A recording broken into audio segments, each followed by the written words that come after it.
नमस्कार दोस्तों, ocean network में आपका स्वागत है। मैं हूं ओमकार चौधरी।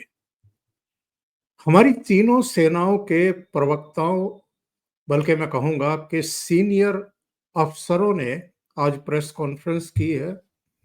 उस प्रेस कॉन्फ्रेंस में जानकारी दी है कि ये जो 3-4 दिन का हमारा ऑपरेशन था और पाकिस्तान की तरफ से जो जवाबी कार्रवाई की जा रही थी, हमारी तरफ से जो जवाबी कार्रवाई की जा रही थी, इसमें हमारी सेना के 5 जवान वीरगति को प्राप्त हुए हैं, जबकि पाकिस्तान के 40 मारे गए हैं, जिनमें अधिकारी और उनके सिपाही यानी जवान शामिल हैं। इसके अलावा 10 एयरबेस तबाह हुए हैं उनके हमारी कार्रवाई में। उनके एयर डिफेंस सिस्टम लाहौर का भी और दूसरी जगह का भी उसको तबाह किया है, खत्म कर दिया है।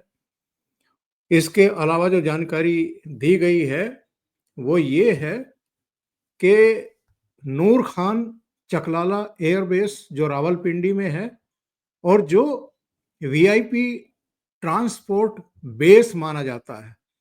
नंबर 2, मुरीद एयरबेस जो चकवाल में है, ड्रोन हमलों का बड़ा अड्डा है, उसको ध्वस्त किया गया है। सियालकोट एविएशन बेस, ये भी वार डिफेंस यूनिट है, इसको ध्वस्त किया गया है। पारसरू रडार जो पंजाब में स्थित है, ये एयर डिफेंस केंद्र है, इसको खत्म किया गया है। रहीम यार खान दक्षिण पंजाब, राजस्थान बॉर्डर के पास है ये, और ये फॉरवर्ड बेस माना जाता है उनका। इसके अलावा सखर एयरबेस जो सिंध में है, F-16 जो विमान है अमेरिका से जो खरीदे थे, उसका ये बेस है, उसको खत्म किया गया है। भोलारी एयरबेस जो कराची के पास है, नेवी एयरफोर्स दोनों की मदद के लिए बनाया जाता है, उस पर अटैक किया गया है। स्कार्दू एयरबेस जो गिलगिट बाल्टिस्तान का हिस्सा है और जो LOC के नज़दीक माना जाता है, माना क्या जाता है, तो वहाँ पर ये लड़ाकू विमान भी रखते हैं, निगरानी विमानों का बेस है, उसको बहुत बड़ी क्षति पहुंचाई गई है। कसूर में जो इनका चूनिया एयर बेस है, लाहौर के पास है, और ये बड़ा ऑपरेशनल बेस है इनका, उसको बड़ी क्षति पहुंचाई है। और सबसे अहम सरगोदहा एयर बेस, ये पाकिस्तान पंजाब सूबे में है और ये न्यूक्लियर डिलीवरी प्लेटफॉर्म है, यानी इसी एयर बेस से ये न्यूक्लियर हथियार चलाने की तैयारी करते हैं या धमकी देते हैं, आप ऐसे समझ लीजिए। दूसरी अहम बात, हमारी तीनों सेनाओं ने ये कहा है कि हम कल की जो बातचीत प्रस्तावित है 12 मई की, उस पर नजर रखे हुए हैं और इससे पहले आज रात पर भी पाकिस्तान की गतिविधियों पर हमारी नजर रहेगी। यानी आज रात और कल, ये दोनों समय ऐसे हैं जिन पर हमारी नजर रहेगी और उसके बाद फिर आगे का रोड मैप तय होगा। लेकिन ऑपरेशन सिंदूर खत्म नहीं हुआ है। उन्होंने ये भी कहा है कि पहले की तरह हम अगर कोई भी हिमाकत उधर से होती है तो घुस करके मारेंगे। ये जानकारी के साथ मेरे साथ 2 खास मेहमान जुड़ रहे हैं, उनके साथ जुड़ जाते हैं और चर्चा को आगे बढ़ाते हैं। मेरे साथ जुड़ गए हैं लखनऊ से वरिष्ठ पत्रकार VN भट्ट साहब, वीरेंद्र नाथ भट्ट जी और धीरेन्द्र पुंडीर जी दिल्ली से। आप दोनों का बहुत स्वागत है। नमस्कार। वीरेंद्र जी, आप ही के पास आता हूं। पहले, आज सेना की प्रेस कॉन्फ्रेंस हुई है और सेना ने साफ कर दिया है कि ऑपरेशन अभी खत्म नहीं हुआ है। यानी उन्होंने कुल मिलाकर के जो कहा है वो ये है कि पॉज हुआ है, अभी देखो और आगे की रणनीति तय करो की स्थिति है। तो ये जो सीज फायर हो गया, जो शोर मचाया गया है, तो उस तरीके का ये सीज फायर नहीं है। और कल की जो बैठक होने जा रही है, इसके बाद फिर तय होगा कि ये अभी पॉज रहेगा या फिर ये एक्शन में आएगा? देखिए, एक तो शब्दों के हेर फेर से बहुत अर्थ का अनर्थ हो रहा है। ये सीज फायर कहना गलत है। जब युद्ध की औपचारिक घोषणा ही नहीं हुई तो फिर युद्ध विराम कैसा? When there was no war, then how can there be a ceasefire? एक तो ये भ्रम हुआ। और जो हमने जो भारतीय सेना का जो ऑपरेशन सिंदूर था, उसको उसको हमने जो है अबायंस में डाला है। जैसे इंडस वाटर ट्रीटी है, उसको स्क्रैप नहीं किया है, उसको खत्म नहीं किया है, वो ट्रीटी एग्जिस्ट कर रही है, लेकिन अभी वो ऑपरेशनल नहीं है। भारत सरकार उस ट्रीटी के अनुसार पानी का बंटवारा नहीं कर रही है। बस वही हुआ है ऑपरेशन सिंदूर के साथ। और सारी गड़बड़ की है डोनाल्ड ट्रंप ने। डोनाल्ड ट्रंप ने जो एक तरफा जो जो ट्वीट कर दिया अमेरिका में कि ये जो है सीज फायर हो गया है, हमारी बात हुई है इंडिया से, हमारी बात हुई है अमेरिका से, और दोनों मान गए हैं और सीज फायर होगा। ये जो है कुछ उन्होंने जल्दबाजी कर दी या क्रेडिट लेने के चक्कर में, या ये बेसिकली वो तो बिजनेसमैन है, तो इससे बहुत बड़ा भ्रम फैला। और उससे से उबरने में भारत सरकार को 24 घंटे से ऊपर लग गया। और इससे चलते एक अच्छा परिवर्तन ये हुआ कि भारत सरकार ने आज सेना के अधिकारियों को ये जिम्मेदारी सौंपी। अब तक जो हम लोग गंगो जमन तहजीब पे चल रहे थे कि एक विंग कमांडर महिला जो है सिख है और एक मुसलमान है, और जो है कौमी एकता का संदेश दे रहे थे, ये थर्ड पार्टी थे। आज जिन लोगों ने प्रेस कॉन्फ्रेंस को एड्रेस किया है, ये लोग ग्राउंड पे ऑपरेशन को संचालित कर रहे हैं। इनको मालूम है कि ग्राउंड लेवल पे आर्मी ऑपरेशन कैसे चलाया जाता है, और उसमें क्या जोखिम होते हैं, क्या उसमें खतरे होते हैं, और कैसे मिलिट्री ऑब्जेक्टिव को अचीव किया जाता है। ये एक बहुत वेलकम स्टेप था। और दूसरी अच्छी बात ये हुई कि खुल के सारे सवालों के लोगों के जवाब दिए गए। ये पाकिस्तान की तरह नहीं है कि वो इंटर सर्विस पब्लिक रिलेशन जो आईएसआई की यूनिट है, उसका एक जनरल आता है और वो क्या नाम है, वो अपनी तकरीर करता है, और कोई सवाल का जवाब दिए बगैर वो चल देता है। और दूसरी अच्छी शुरुआत आज ये हुई कि उस प्रेस कॉन्फ्रेंस की शुरुआत शिव तांडव स्ट्रोक के साथ हुई। आपने देखा होगा। तो युद्ध के नेता हमारे शिव हैं, उनका तांडव का आज स्ट्रोक हुआ, तो ये एक शुरुआत हुई है।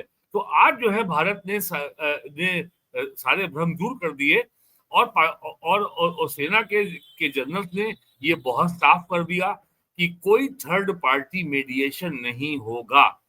पाकिस्तान से सीधी बात होगी, केवल दो मुद्दों पे बात होगी कि आप पाकिस्तान ऑक्युपाइड कश्मीर कब खाली कर रहे हो, और जो आतंकवादी आपके शरण पाए हुए हैं उनको आप हमें कब हैंडओवर कर रहे हैं। ये बहुत साफ कर दिया है। और डोनाल्ड ट्रंप की को जो है सीधे सीधे कहा है कि you are not required here, you just stay away. हम हम अपने अपने विवाद, अपने विषय आपसी बातचीत से सुलझाने में सक्षम हैं। तो अमेरिका के प्रेसिडेंट ने जो जो डैमेज किया और जो भ्रम पैदा किया, और लगा कि जैसे कि भारत ने अमेरिकी दबाव में ऑपरेशन सिंदूर रोक दिया है, ऐसा कुछ नहीं है। और कल ही रात में भारत सरकार को स्पष्ट करना पड़ा था कि ऑपरेशन जारी है। तो लेटर्स, और आज तो पाकिस्तान के प्राइम मिनिस्टर ने भी मान लिया है कि हमारे फौजियों की बड़ी संख्या में लोगों ने जा बहक हुए हैं, या वो 72 हुरों के पास पहुंचाए गए हैं। अब तो ये मान लिया है। और जिस तरीके से आपने जितने एयरपोर्ट्स का नाम लिया, सरगोजा का, रावलपिंडी का, और लाहौर का, तो ये सब जो है पाकिस्तान के एयरफोर्स की बैकबोन थी, नींव थी, उसको तोड़ दिया है। और वहां पे जिस तरीके से, और इन्हीं एयर बेसिस के ऊपर के पास जो न्यूक्लियर एसेट्स पाकिस्तान सेना के पास थे, वो भी वहीं स्टोर थे, उनको भी डैमेज हुआ है। और उनमें भी जो ये खबर आई है कि 3 धमाके हुए हैं, और 3 अर्थक्वेक लेवल के धमाके हुए हैं। 4.5 4.7 रिक्टर स्केल के लेवल का उसमें उसमें धमाका हुआ है। और अब तो खबर आ गई है कि अमेरिकन न्यूक्लियर टीम उस इलाके का इंस्पेक्शन करने पहुंची हुई है। तो अब जो है, और ये बात, और एक सबसे अच्छी बात जो भारत सरकार ने की है कि अब अपनी डिफेंस डॉक्ट्रिन में भारत सरकार ने बहुत ही मूलभूत परिवर्तन किया है। यदि अब कोई आतंकी घटना होगी, उसको एक्ट ऑफ वॉर माना जाएगा। यानी जैसे ये वो इसराइल, इस ये बहुत मैप में ये बहुत जी, इस मैप में वो 10 जगहें हैं जहां पर सेना ने जी, बताया है कि जी, कार्रवाइयां हुई हैं, इनके एयरबेस जी, को तोड़ा गया है। जी। जी, जी, जी, अपनी बात पूरी करिए। तो अब जो है भारत ने पाकिस्तान का लेवल जो है वो हमास के लेवल का कर दिया है। अगर तुम हमारे यहाँ बम फोड़ोगे, आतंकवादी कार्रवाई करोगे, तो तुरंत इसका जवाब दिया जाएगा। ये बहुत महत्वपूर्ण परिवर्तन आया है इंडिया की मिलिट्री डॉक्ट्रिन में। ये अगर आज से 30 साल पहले आ गया होता, तो इतनी हजारों इनोसेंट लोगों की जान ना गई होती, और जो बड़ी संख्या में सीआरपी के, बीएसएफ के, इंडियन आर्मी के जो जो जवान और अधिकारी मारे गए हैं, उनकी जान बच सकती थी। तो ये जो फंडामेंटल चेंज आया है, बुनियादी जो परिवर्तन आया है इंडिया की के मिलिट्री के सिद्धांत में, मिलिट्री के डॉक्ट्रिन में, ये बहुत बड़ा चेंज है, और ये पाकिस्तान में इसको महसूस किया जा रहा है। इसकी चर्चा भारत में नहीं हो रही है। हमने पाकिस्तान को कोई बता दिया है कि तुम भी एक नॉन स्टेट एक्टर हो, यूर लाइक लश्कर तैयबा। अब अगर बम फूटेगा तो न तो हम तुमसे एविडेंस मांगेंगे, और ना हम किसी इन्वेस्टिगेशन की मांग करेंगे, सीधे तुमको हम ठोकेंगे अपने मिसाइल के द्वारा, एयरफोर्स के द्वारा। और वो क्यों, और अब तो उनके डिफेंस मिनिस्टर का मजाक उनकी नेशनल असेंबली में उड़ रहा है। वहां मेंबर्स कह रहे हैं कि जब जब तुमको अंग्रेजी बोलनी नहीं आती है, तो तुम अमेरिकन जो टीवी चैनल में जाते क्यों हो? और वो तुमसे एविडेंस मांगते हैं कि तुमने कितने भारत के फाइटर जेट गिराए, तो तुम कहते हो कि सोशल मीडिया में चल रहा है। वो अपना मजाक बनवाते हैं। एक भी वो जो है अब तक जो है और आज साफ किया आर्मी ने अपनी ब्रीफिंग में कि हमारे सभी पायलट सेफ हैं और अपने स्टेशन पे मौजूद हैं। एक वहां चल रहा है सोशल मीडिया पे कि इंडियन एयरफोर्स की विंग कमांडर शिवांगी सिंह को हमने के प्लेन को हमने गिरा दिया है। वो झूठ बोला जा रहा है कि वो इंडिया में मौजूद है। तो ये तो केवल, हाँ, पाकिस्तान ने फेसबुक पे लड़ाई जीत ली है, इसमें कोई दो राय नहीं है। भारत की सेना के पास केवल 36 रफाल हैं, लेकिन उन्होंने 50 गिरा दिए हैं अब तक, पाकिस्तान की आर्मी ने या उनकी एयरफोर्स ने। और ये सब चल रहा है फेसबुक पे। तो अच्छा, और वो झूठ पे बड़े खुश भी होते हैं।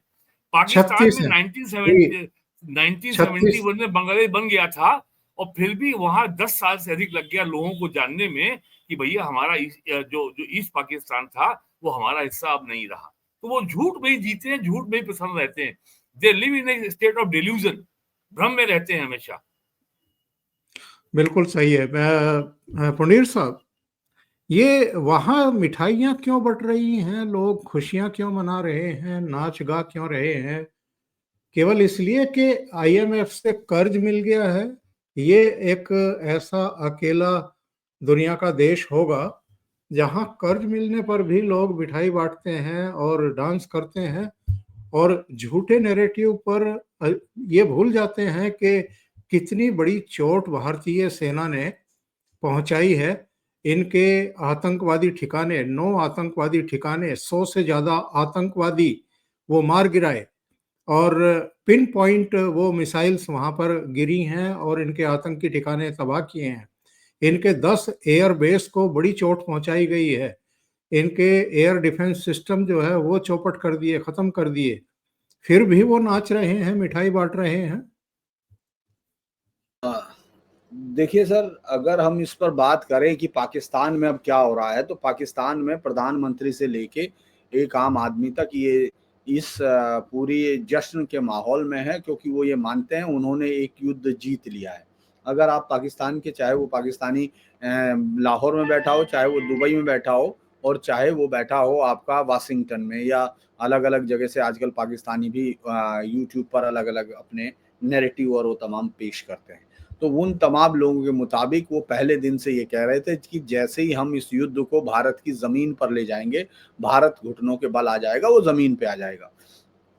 बहुत सारी चीज़ें उस पर थी, और उनका कहना ये है कि भारत ने डर के मारे पहले अमेरिका को कहा और फिर वो समर्पण किया उसने। वो उनके लोगों को पूरा यकीन है। एक छोटा-सा ये है, ये डॉन का है, और जो है वॉर टिल विक्ट्री, ये उस दिन का है जब पाकिस्तान युद्ध हार चुका था 1971 का। उस दिन जब भारत के सामने नियाज़ी ने रिवॉल्वर निकाल के रख दिया था, और उनके 77,000 फौजी और 12,000 जो साथ में एडिशनल स्टाफ था, उन लोगों ने पैंटे उतार कर टांग दी थी। उस वक्त भी वहां ये था कि वॉर टिल विक्ट्री, और वहां के जो जनरल हैं वो ये बता रहे थे कि हम जीत रहे हैं। लेकिन उसमें ये एक बड़ी चीज है कि पाकिस्तान के पास ये नैरेटिव इस वक्त वहां ज्यादा उससे हो रहा है, और वहां सवाल खड़े नहीं हो रहे इस समय, ये भी है। जबकि सोशल मीडिया में कुछ दिन पहले तक वो अपनी सरकार को कोसने पर आ चुके थे, आज वो वापस उस फ्रेंजी मोड में अगर आ रहे हैं, आपको दिख रहा है, तो उसके पीछे भारत का इस पूरे सीज फायर या अंडरस्टैंडिंग जो भी कहें, वीरेंद्र सर ने कहा कि ये क्यों कहा जा रहा है, तो वो इसलिए कहा जा रहा है क्योंकि बातचीत हुई है, डीजीएमओ ने कॉल किया है, तो वो अंडरस्टैंडिंग है। अगर सीज फायर ही था तो फिर वो उसकी वॉर की जरूरत ही नहीं थी, फिर ये अटैक भी नहीं होने चाहिए थे। सीज फायर वायलेशन था तो तभी वो उस पर अंडरस्टैंडिंग वापस हुई है। तो वो अंडरस्टैंडिंग जिस तरह हुई है, जिस तरह अमेरिका के राष्ट्रपति ने उसको अनाउंस किया, तो हम उसमें ये नहीं कह सकते हैं। देखिए ये बहुत सारे इफ बट हो सकते हैं, लोग उससे खुश हो सकते हैं, लोग उससे नाराज भी हो सकते हैं, चाहे इस पर सच, लेकिन सच कभी बदलता नहीं है। जिसमें सबसे बड़ी बात यह है कि अगर आपके दो डीजीएमओज बात कर रहे थे और कोई बाहर का आदमी शामिल ही नहीं था, तो उसको फोन करके किसने कह दिया, पहला ट्वीट उसने कैसे कर दिया?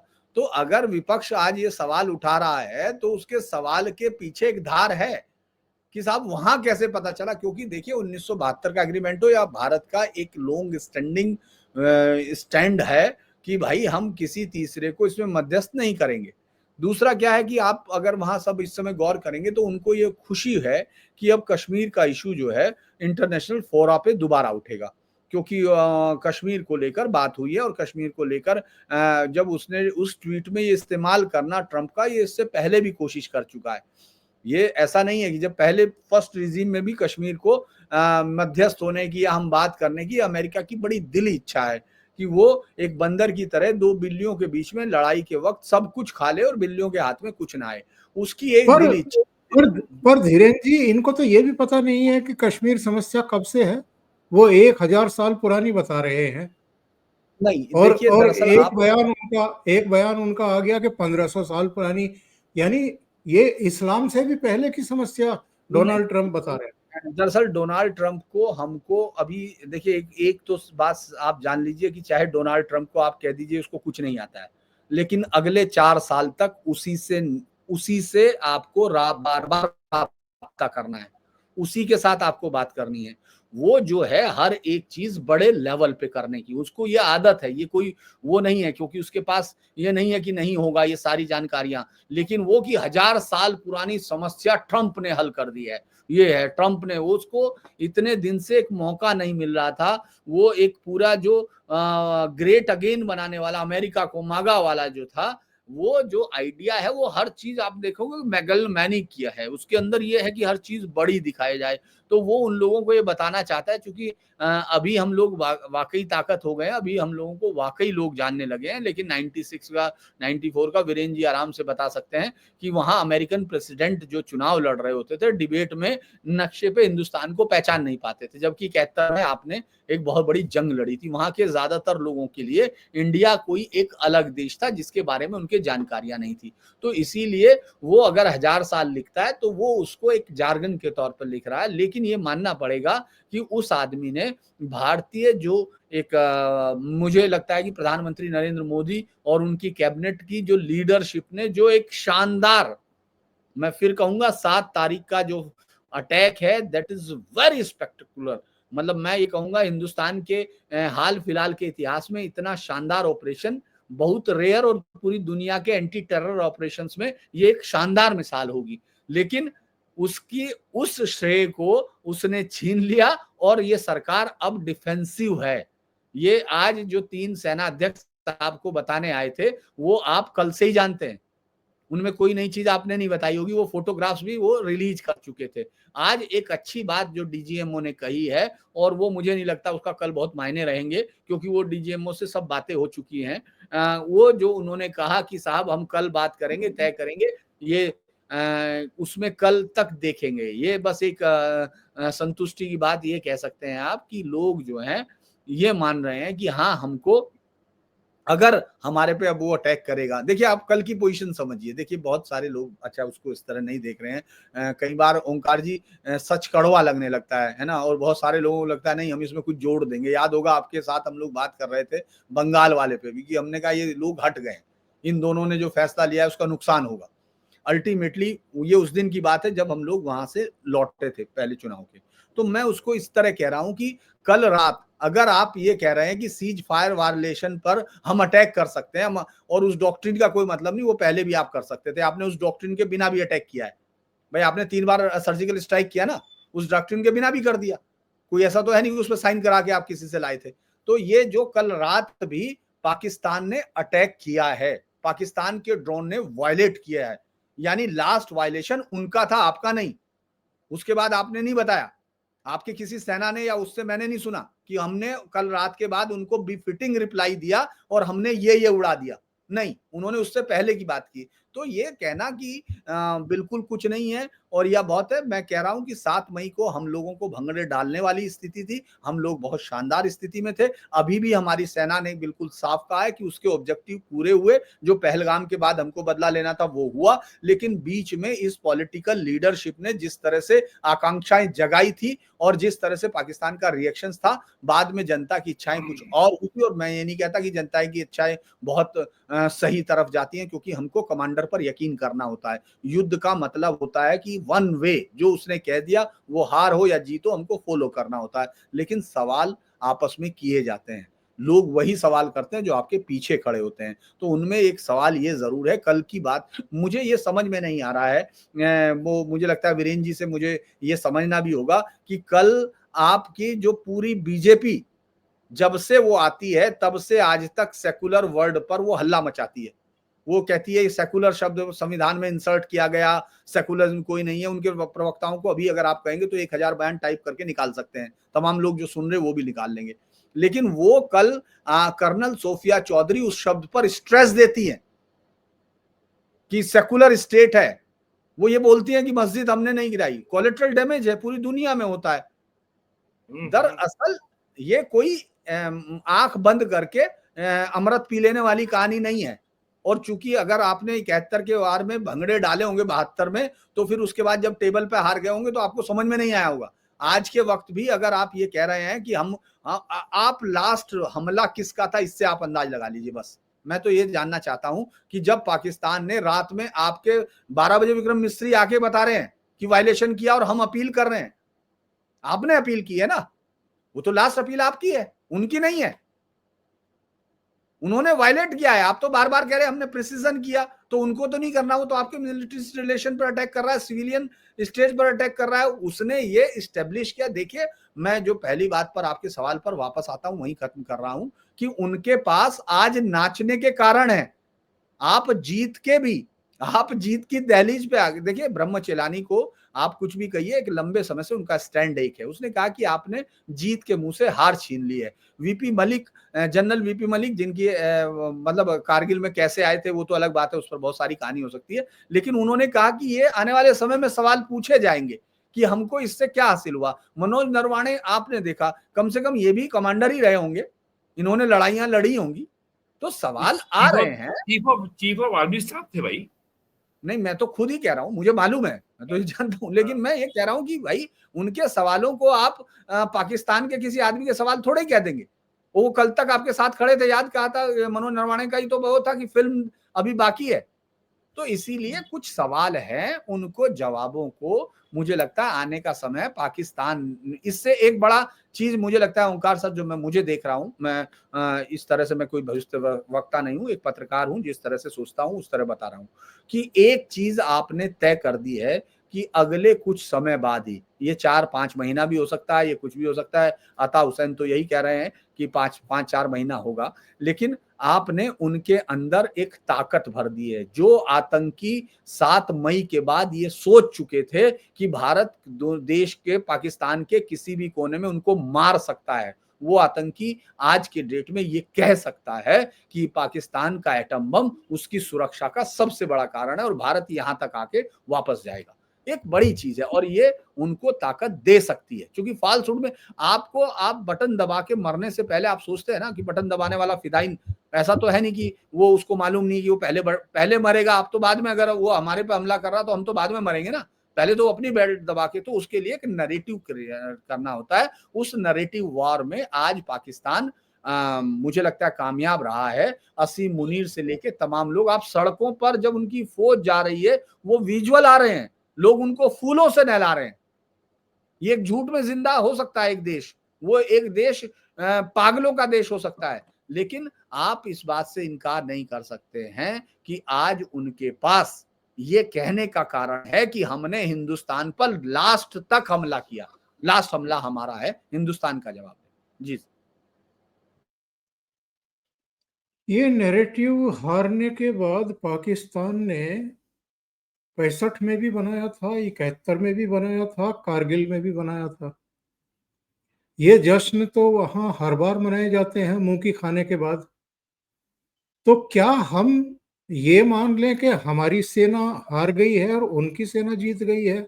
अगर हमारी सेना प्रेस कॉन्फ्रेंस करके ये बता रही है, पूरी दुनिया को बता रही है, केवल भारत में ही प्रसारण नहीं होता है प्रेस कॉन्फ्रेंस का, कि हमने उनके 10 एयर बेस तोड़े हैं, उनके एयर डिफेंस सिस्टम तबाह किए हैं, उनके 40 अफसर और सैनिक मारे गए हैं, सर और 52 संख्या है, 52, 52। हाँ, और उनके 9 आतंकवादी अड्डे तोड़ दिए हैं, तबाह कर दिए हैं, 100 से ज्यादा आतंकवादी मार दिए हैं।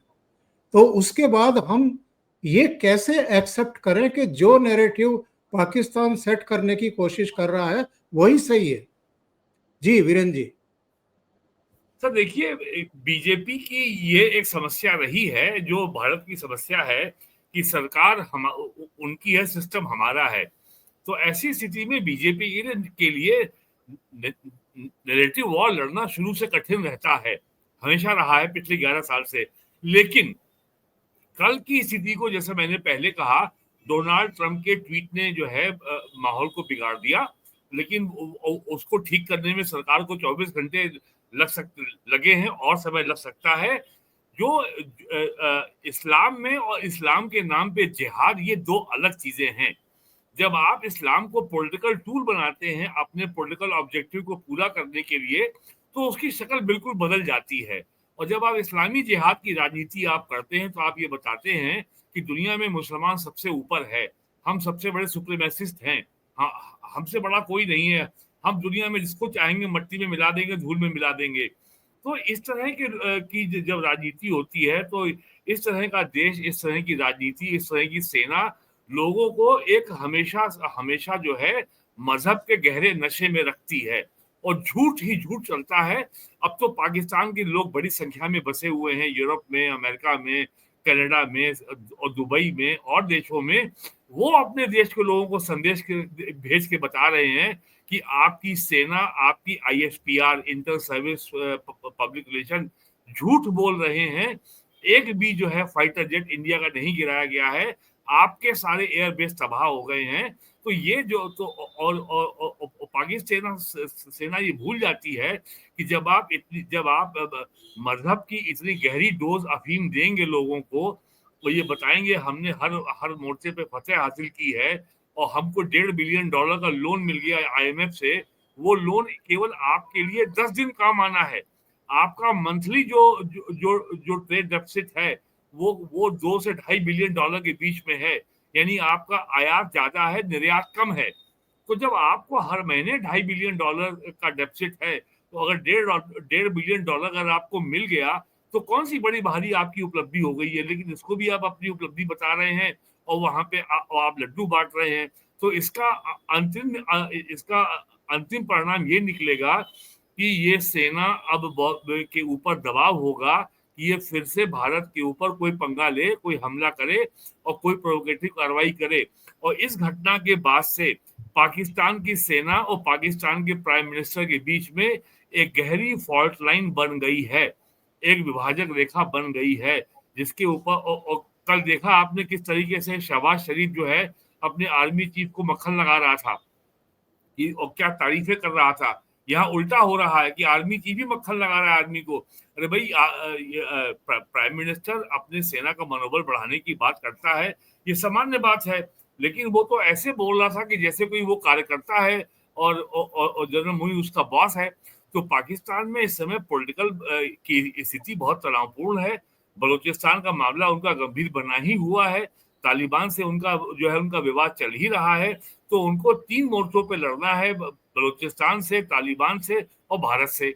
और भारत से वो इतनी ज्यादा चोट खा गए हैं, उनको कई हजार करोड़ रुपए तो केवल अपने जो एयर बेसेस को रिपेयर करने में और दोबारा काम लायक बनाने में लग जाएंगे।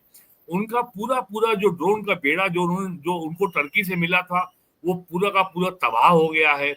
उनकी एयरफोर्स ऑलमोस्ट न्यूट्रलाइज हो गई है। तो आने वाले दिनों में मुझे लगता है इसी महीने ही आप देखिएगा बड़ी घटना होगी पाकिस्तान आर्मी की ओर से, क्योंकि पाकिस्तान की सेना को ये झूठा जो इम्प्रेशन है, जो माहौल ये बनाए रखना है कि हमने भारतीय सेना के ऊपर हमने फतेह पा ली है, हमने उसको बहुत गहरी शिकस्त दी है, अल्लाह ताला हमारे साथ है, अल्हम्दुलिल्लाह हम भी जो अवार्ड जीतेंगे। तो ये सारा झूठ पे उनका पूरी जो जो जो जो उनकी पूरी इमारत झूठ पे खड़ी है। तो उसमें हिंसा का नया दौर आना सुनिश्चित है, इनग्रेन्ड है, उसमें वो शामिल है उस पैकेज में।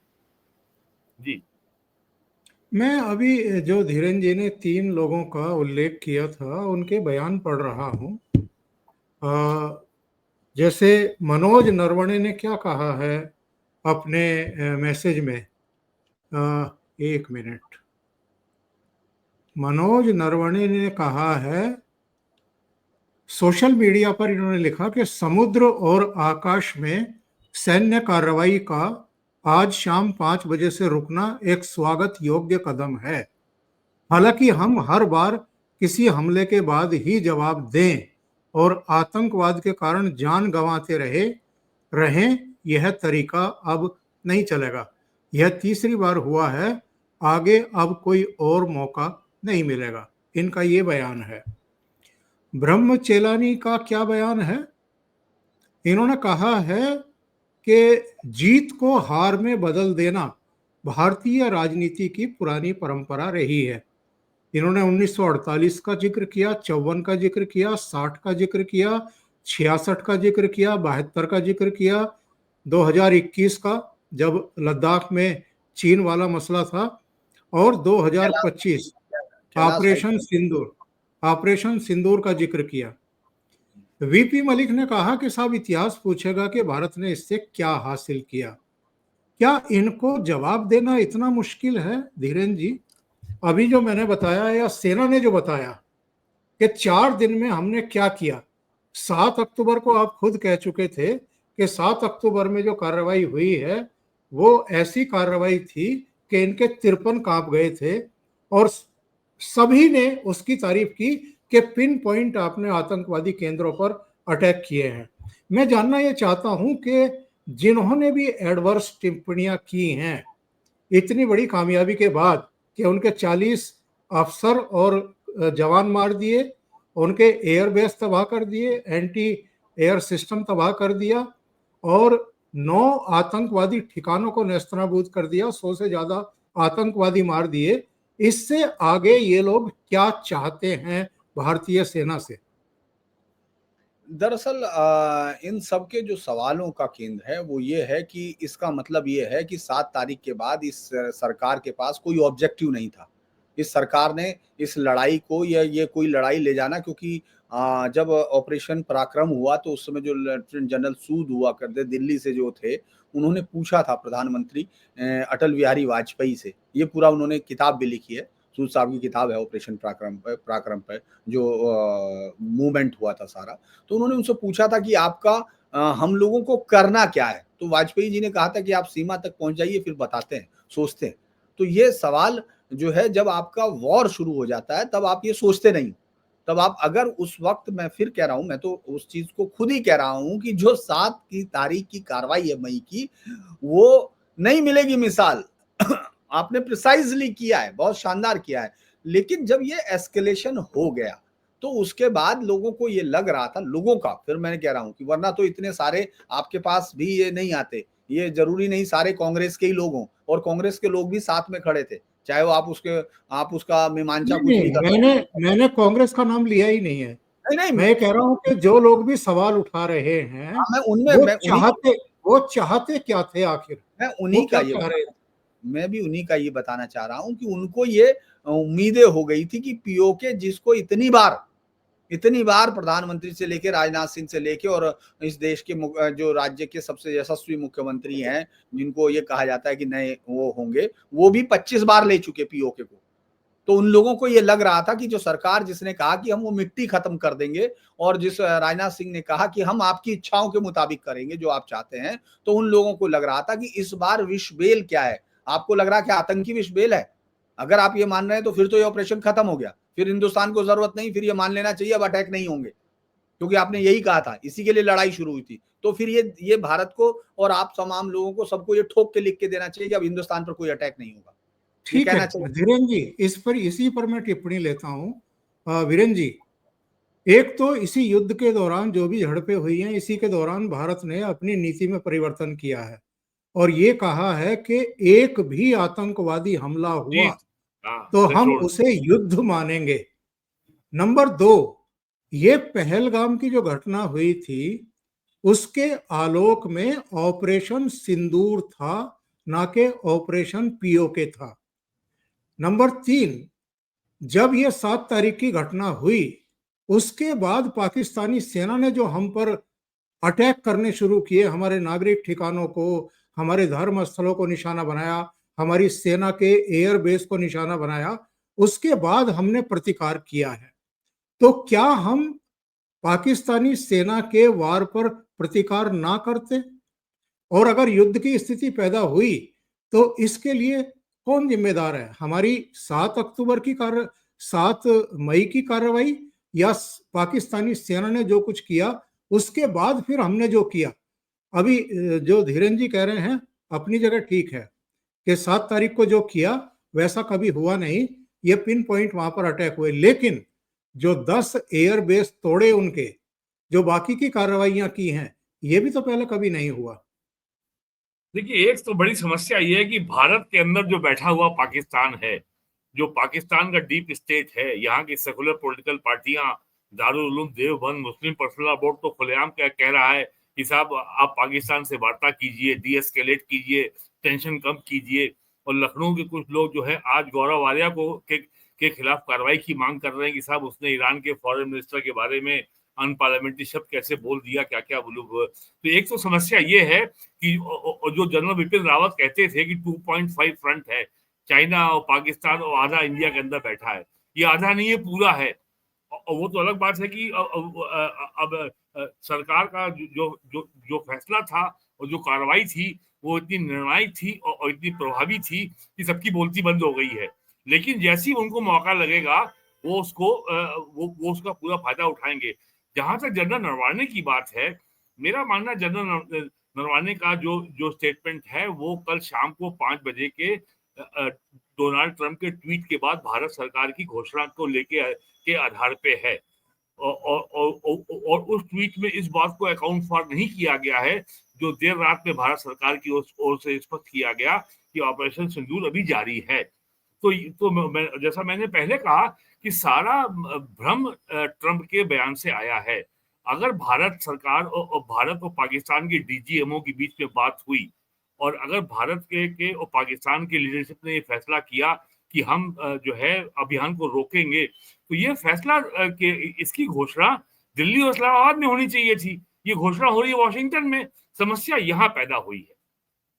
तो और इसमें यह भी कहा जा रहा है कि इसमें चाइना का भी दबाव था, अमेरिका का भी दबाव था। दोनों देशों की जो हथियार कंपनियों की जो प्रतिष्ठा है वो दांव पर थी। सारा का सारा जो ड्रोन सिस्टम था टर्की का वो फेल हो गया, चाइना का फेल हो गया, चाइना के सारे फाइटर जेट फेल हो गए और अमेरिका के F-16 किसी काम नहीं आए, खिलौने बन के रह गए। तो ये मामले को उलझा दिया गया है केवल। और इसका हमें ये सतर्क रहना चाहिए कि भारतीय सेना का, भारत इंडियन आर्म फोर्सेस का और आम जनता का मनोबल पे इसका प्रतिकूल प्रभाव नहीं पड़ना चाहिए। और मेरा मानना इसी सबको ध्यान में रखते हुए आज आज भारत सरकार ने विदेश मंत्री की जगह भारतीय सेना के जनरल्स को आज प्रेस कॉन्फ्रेंस में उतारा है। उन्होंने खुल करके सारे प्रश्नों का जवाब दिया और उन्होंने विस्तार से ऑपरेशनल डिटेल्स उन्होंने बताए, क्या क्या एयरफोर्स ने किया, और वीडियोस और फोटोग्राफ भी जारी किए। तो इस समय इस भ्रम को साफ करने की जरूरत है, इस भ्रम को और उलझाने की आवश्यकता नहीं है। जो जनरल साहब ने कहा वो कल के कॉन्टेक्स्ट में था, और मेरा ख्याल है कि आने वाले 2 दिनों में या नेक्स्ट 24 आवर्स में ये सारा भ्रम दूर हो जाएगा। मैं एक एक जो अभी धीरेन्द्र जी ने एक चर्चा की थी कांग्रेस की, मैं देखिए कांग्रेस ने आज क्या किया है। कांग्रेस तो ने अपना कोई छोड़ ही नहीं है। पोस्टर जारी किया है, इंदिरा होना आसान नहीं। हाँ, ये सुबह से काम चल रहा है। और राहुल गांधी ने कहा है कि स्पेशल सेशन बुलाओ, यानी स्पेशल सेशन में ये रायता बिखेरना चाहते हैं। ये यही मोदी तो पाकिस्तान का सरकार, डीप स्टेट है, यही जी डीप जी, स्टेट है पाकिस्तान का। तो हमारे यहाँ जो विपक्ष है वो कितना जिम्मेदार है। 71 की स्थितियां परिस्थितियां क्या थी, ये किसी से छिपी हुई नहीं है। जमीन आसमान और का अंतर है सर। तो वही वही मैं कह रहा हूं कि ये लोग 1971 की बात तो करते हैं। मैंने कल के शो में भी कहा था कि इंदिरा गांधी ने 93,000 पाकिस्तानी सैनिकों को बिना किसी शर्त वापस क्यों कर दिया था, और वहां की जेलों में जो हमारे कैदी पड़े हुए थे उनमें सैनिक भी थे, उनकी शर्त क्यों नहीं रखी। और जो 54 जीता हुआ, जी जी, जी धीरेन्द्र जी, देखिए, एक बात लोग नहीं समझ पा रहे हैं कि इंदिरा गांधी को वो कंपेयर करना चाहते हैं प्रधानमंत्री नरेंद्र मोदी से। ये एक पॉलिटिकल दांव जरूर हो सकता है, लेकिन हकीकत नहीं। 1936 में जेसी ओवेंस ने आपको याद होगा मतलब वीरेंद्र जी को बहुत शौक है खेलों का, तो 4 मेडल, गोल्ड मेडल जीते थे और जो रिकॉर्ड बने थे, तो वो महान खिलाड़ी था। जेसी ओवेंस पूरी दुनिया के स्प्रिंट फील्ड में महान खिलाड़ी हैं। लेकिन अगर आप ये सोचें कि जो कार्ल लेविस ने 4 जीते हैं, हम उन दोनों को कंपेयर करेंगे तो वो बहुत रिकॉर्ड बहुत टूट चुका। वो तो 10 सेकंड के बाहर कर रहा था और यहाँ 9.59 सेकंड तक का आ चुका है 100 मीटर का वर्ल्ड रिकॉर्ड। तो ये बदल चुकी है, दुनिया बदल चुकी है। उस वक्त की महानता उस वक्त के समय के लिए थी, वो अभी अभी इससे कंपेयर नहीं हो सकता। अब ये दुनिया अलग है। 1971 में जब आप वॉर कर रहे थे, रशिया ने अपना बेड़ा 7th बेड़े के मुकाबले भेज दिया था, जो एंटरप्राइजेस भेज रहा था वो, और उसने धमकी दी थी। तो उसने कहा था हमारी पनडुब्बियां हिंद महासागर में आएंगी। तो एक आपके साथ एक महाशक्ति खड़ी थी। चाइना इतनी बड़ी हैसियत का नहीं था कि वो सिवाय समर्थन के अलावा बहुत कुछ दे पाता। तो इसीलिए 1971 में एक लड़ाई है। और दूसरा आप ये सोचिए, उस समय आपकी एक मजबूरी भी थी, क्योंकि आपके यहाँ 1 करोड़ शरणार्थी त्रिपुरा, बंगाल, पूरा पूर्वोत्तर पूरा का पूरा वहां भर चुका था। आपके संसाधन पूरे हो रहे थे, आप एक वॉर में जा रहे थे, और उसमें भी पाकिस्तान उस वक्त लड़ रहा था जब देश के हिस्सा एक टूटने के लिए खड़ा था। आज अगर आप मैं बलूचिस्तान या तमाम चीजों की बात नहीं कर रहा हूं। मैंने कहा आज ही मैंने देखा खैबर पख्तूनख्वा के लोग हाथ में लॉन्चर वॉन्चर लेके, वो तेरा मेरा रिश्ता क्या, ला इलाहा इल्लल्लाह 91। तो आप, मैं उस समय भी कह रहा था, मैं अभी भी ये कह रहा हूं कि एक चीज तो है कि भारतीय लीडरशिप के सामने ये सवाल जरूर था सर, कि आखिर हम अगर इनको जीत भी लेते हैं तो करेंगे क्या इनका। अगर हम टुकड़े कर देंगे तो ये अगला ढाका क्यों नहीं हो जाएगा, क्योंकि तो फिर खड़ा हो जाएगा। तो इसीलिए वो बहुत सारी चीजें हैं, मैं ये नहीं कह रहा। तो ये आज अगर 71 से इंदिरा गांधी से वो प्रधानमंत्री मोदी को कंपेयर करना चाहते हैं, तो मुझे लगता है कि वो एप्पल एंड ऑरेंजेस को कंपेयर कर रहे हैं। तो वो नहीं हो सकता, और इसका सिर्फ इस्तेमाल भारत की राजनीति में होना है। अभी उस पर बहुत सारे वो चलेंगे, और मीम्स चल ही रहे हैं, आप देख रहे हैं। तो ये सब तो चलते रहेंगे, और पाकिस्तान से जो मीम्स की बाढ़ आ रही है वो अद्भुत है। वो तमाम लोग नाच नाच के दिखा रहे हैं कि देखिए हम कराची एयरपोर्ट तबाह हो चुका। बहुत सारे लोगों ने तो ये भी लिखा है कि अब हमारे टीवी चैनल, मतलब हिंदुस्तान के टीवी चैनलों को हमारे 11 शहर जो उनके कब्जे में है उनको वापस कर देना चाहिए क्योंकि वो जो है, वरना तो हम धीरेन्द्र लोग जी, पूरे पूरे इस्लामी वर्ल्ड में ये खबर चली गई है कि इजराइल से बड़ा मुसलमानों का दुश्मन भारत में पैदा हो गया है। और हाँ और ये कह रहे हैं, और ये एक्सपर्ट्स कह रहे हैं 7 अक्टूबर 2023 को हमास ने जैसे हमला किया था, बिल्कुल वैसे ही हमला पहलगाम में हुआ था। इजराइल को जो काम करने में 2 साल लग गया, इंडिया ने 3 दिन में कर दिया। पाकिस्तान जो है उनके लिए सबसे बड़ी मिलिट्री पावर है आफ्टर टर्की। तो पाकिस्तान का भूसा भर दिया 3 दिन के अंदर। तो अब आप जो है किसने क्या से भी बढ़ी, टर्की और से भी। जो पार्टी पिटती है वो केवल विवाद खड़ा करती कि ताकि जो उसकी पैंट उतरी है वो बात छुपी रहे। बस अरे ये भाई, प्रॉब्लम है। सबसे श्रेष्ठ उदाहरण तो राहुल गांधी का है। हाँ 90 से ज्यादा चुनाव हार चुका है, अगला 3 हाँ। लोकसभा चुनाव हार चुका है, और हर बार कहता है कि ईवीएम की वजह से हम हार रहे हैं। तो एक और काफी ताकत जो है दुनिया में उभर गई है। ये मैसेज नरेंद्र मोदी ने पूरे दुनिया को दे दिया है। Let it be very clear to everybody. अब छोड़िए वो जो है क्या था सीज फायर, अब ये सब बातें। और ये जो हमारा संकट जो पैदा हुआ है डोनाल्ड ट्रंप के ट्वीट से, इसको भी इसका भी हल पाकिस्तान से आएगा। ये जाहिल कौम है पाकिस्तानी, ये लोग जो है 2 हफ्ते से ज्यादा चुप बैठने वाले नहीं है। ये फिर कूदेंगे और फिर मार खाएंगे। वैसे तो आज सर मैं नोट पे खत्म करूंगा, जो नोट अगर आपके पास सवाल होगा लगे, नहीं तो आप खत्म भी कर सकते हैं। उसने कहा, जब पूछा गया सवाल डीजीएमओ साहब से, मतलब हमारे घई साहब से, कि कल आप किस समय बातचीत कल होगी, तो उन्होंने कहा अभी रात बाकी है। तो रात अभी बाकी है। और वायु सेना ने कहा है कि अभी ऑपरेशन खत्म हुआ नहीं है। तो ये संकेत साफ तौर पर। जी हाँ, जी। बहुत बहुत धन्यवाद आप दोनों का जुड़ने के लिए और बहुत ही सार्थक चर्चा करने के लिए। Thank you so much. नमस्कार। नमस्कार।